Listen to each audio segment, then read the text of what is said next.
अब हम करेंगे क्वेश्चन नंबर 20। क्या दे रखा है? In a bank principal increases continuously at rate of R% per year. यहाँ पे कह रहा है कि किसी बैंक में जो प्रिंसिपल अमाउंट है वो R% इंक्रीज कर रहा है हर साल। ठीक है। अच्छा, सिंपल इंटरेस्ट क्या होता है हमारा? PRT अपॉन 100 यही होता है। तो यहाँ पे कह रहा है कि जो प्रिंसिपल वैल्यू है वो इंक्रीज कर रहा है किसके रिस्पेक्ट में? टाइम के रिस्पेक्ट में, यानी हमें DP अपॉन DT दे रखा है। और कितना इंक्रीज कर रहा है? R%। जब परसेंट हटता है तो नीचे 100 आ जाता है। और किसका R%? P का। यानी हमें ये इस तरह से दे रखा है। आगे कहता है find the value of R if ₹100 double itself in 10 years. तो यहाँ पे कह रहा है कि R की वैल्यू फाइंड करो अगर 100 रुपए 10 साल में डबल हो जाते हैं। अब यहाँ पे 100 रुपए दे रखा है, पर्टिकुलर केस दे रखा है। माने अगर हमारे पास यहाँ पे 50 रुपए होते तो डबल हो जाते 10 साल में, यानी 100 रुपए हो जाते। अगर यहाँ पे 500 होते तो 10 साल बाद 1000 हो जाते। लेकिन यहाँ पे चूंकि 100 दे रखा है, तो ये क्या दे रखा है बेसिकली? ये जब टाइम जीरो था, यानी अभी जस्ट नाउ रुपए हमने जमा किए, जो कि P है 100। ठीक है। तो 10 साल बाद T इज इक्वल टू 10 पे इसका डबल, यानी 100 का डबल क्या हो जाएगा? 200। तो ये चीज़ें हमें दो ये पॉइंट दे रखे हैं। ठीक है। तो हम लोग इसको सॉल्व करेंगे अकॉर्डिंग टू क्वेश्चन। क्या दे रखा है? DP upon DT is equal to R upon 100P। अब यहाँ पे जो P है वो हमारा हर साल इंक्रीज कर रहा है R% के हिसाब से, और टाइम भी इंक्रीज कर रहा है। इसका मतलब जो P है ये तो डिपेंडेंट वेरिएबल है, तो इसको हम लोग ऐसे लिख सकते हैं DP अपॉन P और R अपॉन 100DT। लेकिन R जो है वो कांस्टेंट है। कांस्टेंट क्यों है? क्योंकि हर साल R% ही बढ़ रहा है। ऐसा नहीं है कि रेट चेंज हो रहा है, कभी R% हो फिर R+1% हो जाए। रेट चूंकि R ही है तो इसको हम एज अ कांस्टेंट ट्रीट करेंगे। तो इंटीग्रेटिंग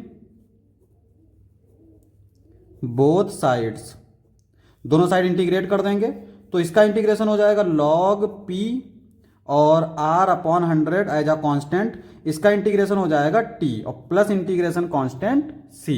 ठीक है। Now if T is equal to 0 and P is equal to 100, T की वैल्यू 0 रखेंगे, P की वैल्यू 100 रखेंगे, तो ये आ जाएगा log 100 इज इक्वल टू यहाँ पे R upon 100 into 0 plus constant C। 10 को लिख सकते हैं, वो 100 को लिख सकते हैं 10 टू दी पावर 2, 2 पहले आ जाएगा, तो ये बेसिकली C की वैल्यू आ जाएगी 2 log 10। ये इस तरह से आ गई। अब एक चीज़ देखो, यहाँ पे हमने log 10 लिखा है, लेकिन कभी कभी ऐसा होता है कि हम लोग log 10 को 1 भी लिख देते हैं। तो यहाँ पे फ़र्क समझो, जब भी सिर्फ log x लिखा हो तो इसका मतलब होता है कि इसके बेस में e है। ठीक है। और जब भी कुछ और होगा तो वो यहाँ पे मेंशन कर दिया जाएगा। मान लो अगर 10 है तो यहाँ पे 10 मेंशन कर दिया जाएगा इस तरह से। ठीक है। तो इसका मतलब ये हुआ कि अगर मेंशन नहीं है तो हम ई कंसीडर करेंगे। तो यहाँ पे मेंशन तो है नहीं, तो इसका मतलब ई ही कंसीडर करेंगे। और log 10 बेस 10 की वैल्यू होती है 1, लेकिन log 10 बेस ई की वैल्यू 1 नहीं होती है। तो यहाँ पे ई है बेस। ठीक है। जब 10 होगा तब 1 होगा।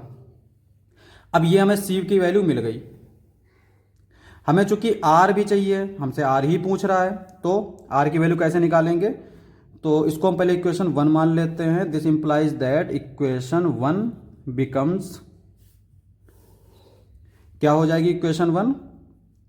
2 log 10 R upon 100 T plus C की वैल्यू क्या है हमारी? 2 log 10।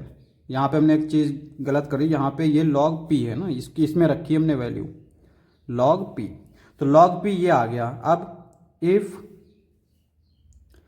हमने लिया T इज इक्वल टू 10 और P की वैल्यू ली 200, क्योंकि 10 साल बाद क्या हो गई? डबल हो गई। तो यहाँ पे देखो log P यानी 200 is equal to R upon 100 into 10 plus 2 log 10। ठीक है।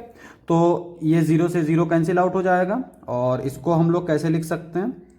log 2 इंटू 100, ठीक है, तो log 2 plus log 100 is equal to r upon 10 plus 2 log 10। अब बेसिकली ये जो है ना, ये भी हमारा log 100 ही है, तो इसको हम लोग ऐसे कैंसिल कर सकते हैं। तो यहां से देखेंगे तो r की वैल्यू आ जाएगी 10 log 2, ये हमारी r की वैल्यू आ गई। तो ये r की वैल्यू कब आई है, जब रुपए जो है वो 10 साल बाद डबल हो गया, यानी p की वैल्यू हमारी 200 है और t की वैल्यू 10 है। लेकिन हमसे कब पूछ रहा है, find the value of r if, हाँ यही पूछ रहा था, तो r की वैल्यू ये आ गई। अब यहाँ पे log 2 हमें दे रखा है, तो जब दे रखा है तो इसका इस्तेमाल भी कर सकते हैं। This implies that r is equal to 10 into log 2, log 2 मतलब 0.6931, और जब 10 से मल्टीप्लाई करेंगे तो ये हो जाएगा 6.931, ये हमारा आ जाएगा आंसर। तो रेट आएगा 6.931%।